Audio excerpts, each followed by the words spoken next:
Further statements and communication by ministers. Chair recognizes the Honourable Member for Fox Hill. Thank you, Mr. Speaker. I would like to report to the House on two delegations led by the Right Honourable Prime Minister, one to the Commonwealth Heads of Government meeting in Malta, and the other to the Conference of Parties on Climate Change sponsored by the United Nations in Paris.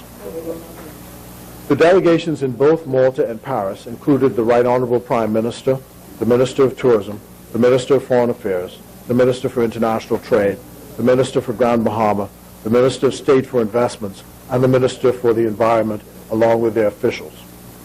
The Malta meeting takes place every 2 years, and this is the second one for the Prime Minister in this term. It took place in Malta on the 27th and 28th of November. The Conference of Parties, the so-called COP21, is still going on as we speak in Paris. The Minister for the Environment is there with other ministers of environment with a view to settling a binding agreement on curbing climate change and its ill effects on the world. The Prime Minister gave the country's position on the climate change issue in Paris on the 30th of November and the 1st of December. On the 30th of November, he gave the general statement of the country, and on the 1st of December, he spoke as one of the leaders of the small island developing states known as SIDS. I wish to summarize the position of the Bahamas on climate change matters as follows, and so I quote in extenso from the address of the Prime Minister. It is important to note, he says, that the Bahamas is facing growing public and international pressure to adapt to the impacts of climate change, while at the same time we are expected to pursue a low-carbon pathway and increase energy security, all very noble yet expensive and resource-intensive pursuits. We must adopt at the end of next week an internationally legal binding agreement under the Convention that is in the form of a protocol that is applicable to all parties. We must also agree a long-term goal of keeping the average global temperature rise below 1.5 degrees centigrade. The 2 degrees goal, which many espouse, will lead to the loss of entire countries. Mr. President, 1.5 degree goal is not only desirable, it is achievable and feasible. Let us then send a clear message to the world that we will fight for countries like the Bahamas to stay on the map into the next century. This existential threat to the survival of a number of small island developing states must be explicitly recognized in the Paris Agreement. It should, at its core, acknowledge and make provisions for the special circumstances of SIDS, allowing for the flexibility needed to overcome limited human, financial, and technical capacities. Mr. President, he continues, the Bahamas sees the following as indispensable coming out of Paris. Loss and damage must be anchored in the Paris Agreement.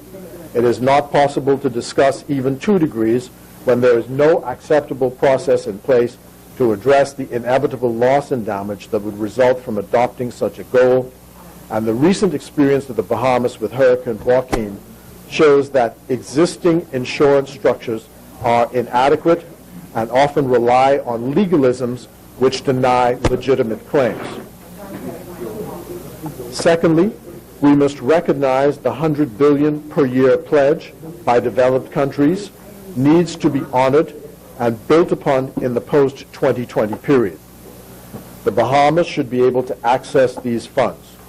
We deplore the continued use of gross domestic product, gross national income per capita, as the main component in determining the access that the Bahamas and other SIDS have to financial resources for our adaptation needs. End of quote. Mr. Speaker, I wish to emphasize here the seriousness of this matter. The experts are telling us that if we do not address this issue and fast, we face the loss of our entire country as early as the year 2050 and certainly by the year 2100. We shall all be underwater. We know that 80% of our country is below 5 feet. We have just seen what happened in Hurricane Joaquin when the sea took weeks to recede, and it promises to get worse. That is the seriousness of this matter. This is so serious a matter that in the Pacific, some states are already seeking to negotiate the movement of their entire populations to another country. and some are suggesting that we ought to be doing the same. The question for us is how to get the world to see our survival as important. The scientists tell us that it is important to maintain the atmospheric temperature below 1.5 degrees centigrade if we are to stop the current patterns and save our country. Right now, all the voluntary commitments by world states, the world's temperature will still rise by 2050 to 2.7 degrees centigrade. This is clearly not enough to save us from extinction, so we are advised. Quite apart from that, we have the issue of how to mitigate the results and adapt to the changes that will take place with rising sea waters. The killing of our coral and fish because the water gets warmer and will acidify. This will have disastrous issues for our tourism product. The storms promise to come that break up the roads and sea defenses, destroy homes with floods and rain. Money is required and funds are being made available, but because the Bahamas is a rich country with a high GDP per capita, the money is beyond our reach. Part of what our Minister of Environment will be trying to do in Paris is to make some of that concessionary money available to the Bahamas for adaptation and mitigation. At the conference, the Bahamas was able to meet with representatives of the World Bank as the question of insurance to recover loss and damage arose.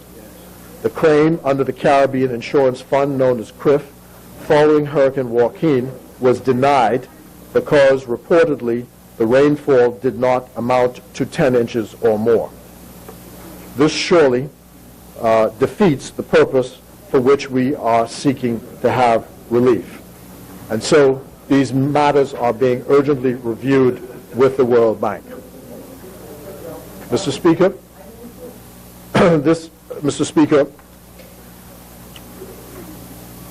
I now turn to the Commonwealth Heads of Government meeting in Malta. Mr. Speaker, this meeting brings together every 2 years 53 countries from across the former British Empire. For the Bahamas, we continue as members because it is an efficient form of diplomacy.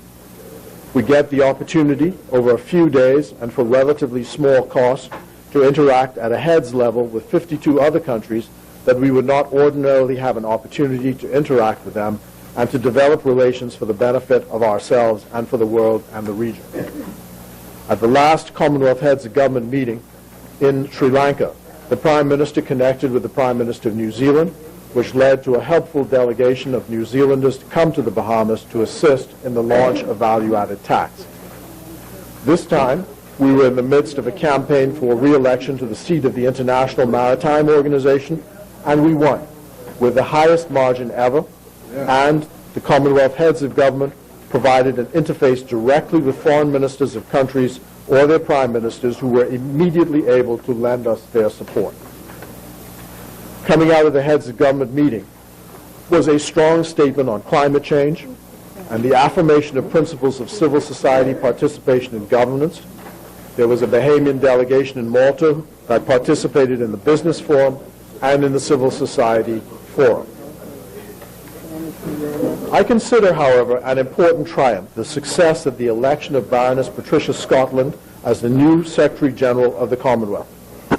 She is both an Antiguan and a Dominican citizen.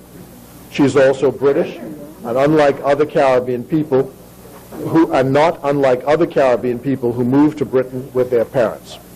She was the first female Attorney General of England and Wales, and the first person of African and Caribbean descent to hold that post. She was nominated by Dominica and was opposed by another Caribbean candidate, Sir Ronald Saunders, when consensus could not be struck on a single candidate. I wish to interject here my personal advice given to the government on this matter.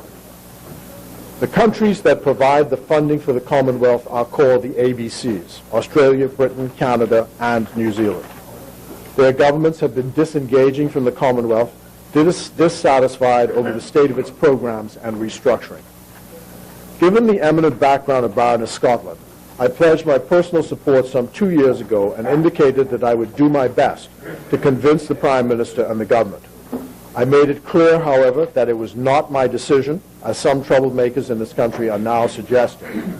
In the end, the decision of the government was to seek a consensus candidate and that is the decision that was taken in Malta which led to her election. I acted at all times in what I consider to be the best interests of the Bahamas. Unfortunately, this matter has become a matter of some political football in the country, with an irresponsible and defamatory letter written by a political coward in the newspaper, suggesting that there was a personal motive involved in my support of Baroness Scotland's election to office. This is absolutely false and patently foolish. As the foreign minister of this country, I was bound to support who I thought would have provided the best interests for the Bahamas. That, in my view, was Baroness Scotland. She, in my view, has the ability to increase the complement of Bahamians and Caribbean persons at the Commonwealth in London and to ensure that the ABCs re-engage. In fact, Justin Trudeau, the new Prime Minister of Canada, has announced that Canada will immediately re-engage, reversing a policy of withdrawal by Canada over the last 10 years. We hope that this will inure to the benefit of the Commonwealth Fund for Technical Cooperation, on which the Bahamas relies for support on a number of programs that it wishes to introduce. In a letter written to the press about this matter, there was a foolish statement about my supporting the Baroness because I wanted to have tea and crumpets in the House of Lords, and that in siding with Baroness Scotland, I was supporting the former apartheid forces in South Africa. My colleagues and I laughed. Honourable members, My colleagues and I laughed members, bring your voices down. when we read the letter. It was so foolish, but so laughable. It is for all that a serious matter, however, and cannot go unchallenged. That suggestion about siding with the forces of apartheid, sir, is beyond the pale. It is offensive, it is silly, it is a falsehood, it is a libel. Another website running a campaign for one of the candidates claimed that I was supporting the Baroness because of a personal relationship. What is often done to win an office. Shameful. I am convinced that the Bahamas did the right thing. Here's what the Foreign Minister of Antigua and Barbuda said with regard to the election. Remember, their candidate was Sir Ronald Sanders, and he told the Antigua Observer, this is the Foreign Minister of Antigua, on the 27th of November, the following, and I quote, "After the first round, Sir Ron received the least votes. For the second round, Antigua and Barbuda put its support behind Baroness Scotland because we felt we were supporting the candidate from another Caribbean country." End of quote. Mr. Speaker, we did the right thing, and no amount of ex post facto nastiness can change the fact that the Minister of Foreign Affairs discharged his duty to the Bahamas in our best interests. I congratulate Baroness Scotland, and I believe she will work for the benefit of the region. And finally, sir, I address generally the subject of the doom and gloom that is again pervading the country over its future, one public comment or the next. One of our senior statesmen was in the press recently to say that he saw no future in either side or no possible successor in our own party. Each man or woman is entitled to their opinion, but wouldn't that be a sad commentary on the generation who went before us if those words were in fact true? I think it is unfortunate hyperbole. I understand despair, Mr. Speaker, but I understand hope much better. I wish to assure this country that there is no need to despair at all. We have problems, to be sure, difficult problems, but despair is not helpful. What we have, Mr. Speaker, is a two-party system, a robust two-party system. It is working well, and the Bahamian people, in their wisdom, will choose who will lead them in a short time from now.